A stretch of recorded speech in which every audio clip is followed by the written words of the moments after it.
প্রিয় শিক্ষার্থীরা আসসালামু আলাইকুম। ভার্সেটাইল টি একাডেমি পক্ষ থেকে তোমাদের স্বাগত। প্রিয় শিক্ষার্থীরা, এখন আলোচনা করব নবম ও দশম শ্রেণীর বাংলা সাহিত্য বইয়ের দ্বিতীয় গদ্য নিয়ে। দ্বিতীয় গদ্যে দেওয়া আছে ফুলের বিবাহ, যেটা লিখেছে বঙ্কিমচন্দ্র চট্টোপাধ্যায়। প্রিয় শিক্ষার্থীরা, এই ফুলের বিবাহ গদ্যে কর্ম অনুশীলন দেওয়া আছে। এই কর্ম অনুশীলনের অ্যান্সারগুলা এই ভিডিওর মাধ্যমে সুন্দরভাবে বিশ্লেষণ করে দেব। প্রিয় শিক্ষার্থীরা, দেখে এখানে কর্ম অনুশীলন যেটা দেওয়া আছে সেটা নিয়ে কি আমরা আলোচনা করব। এখানে দুইটা কর্ম অনুশীলন দেওয়া আছে, অর্থাৎ এখানে তোমার 10 নম্বর পৃষ্ঠায় সর্বশেষের কি কর্ম অনুশীলন দেওয়া আছে। প্রিয় শিক্ষার্থীরা, চলো এখন আমরা অ্যান্সার ক্লিপে চলে যাই। নবম শ্রেণীর ফুলের বিবাহ কর্ম অনুশীলনী। দেখো, 1 নম্বরে বলা হয়েছে পাঠটিতে যেসব ফুলের কথা বলা হয়েছে সেগুলোর নাম ও গন্ধের পরিচয় দিয়ে একটি ছক তৈরি করো। পাঠের উল্লেখিত ফুলের নাম এবং তাদের গন্ধের পরিচয় দিয়ে একটি ছক নিচে দেওয়া হলো।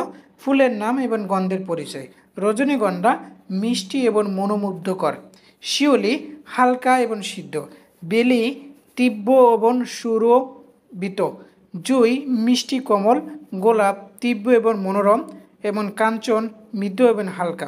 এগুলো ফুলের বিবাহ পাঠের উল্লেখযোগ্য ফুল তাদের গন্ধের পরিচয়। পাঠের ব্যবহৃত বিভিন্ন ফুলের বৈশিষ্ট্য একত্রে করে ছকটি প্রস্তুত করা হয়েছে।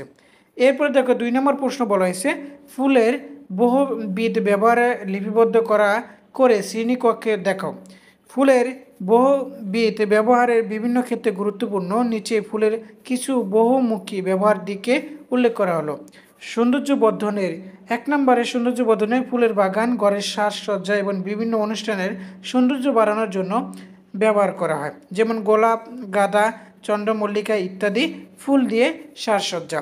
2 নম্বর ধর্মীয় আচরণ অনুষ্ঠান, ধর্মীয় পূজা উৎসব এবং বিভিন্ন আচার অনুষ্ঠানে ফুলের অপরিহার্য, যেমন হিন্দু ধর্মের পূজার জন্য বেলফুল এবং শিউলি, মুসলিম ধর্মের মাজার গোলাপ।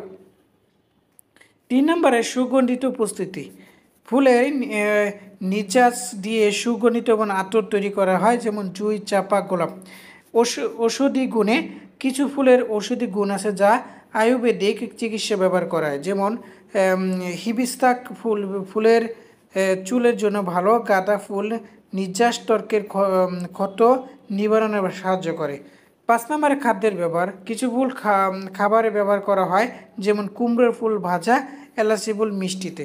6 নম্বরে উপহার হিসেবে ভালোবাসার শুভেচ্ছা এবং শ্রদ্ধা প্রকাশের জন্য ফুল উপহার দেওয়া হয়, যেমন গোলাপ ভালোবাসার প্রতীক। সর্বশেষে 7 নম্বর আছে শিল্প ও সাহিত্য। ফুলকে দিয়ে অনেক শিল্পকর্ম এবং সাহিত্য রচনা করা হয়েছে, যেমন কবিতা, গান, চিত্রকর্মের ফুলের উল্লেখযোগ্য। এই বিবরণে শিক্ষকের কাছে উপস্থাপন করলে তিনি সন্তুষ্ট হবেন। আপনিও আরও কিছু যোগ করতে চাইলে জানাবেন।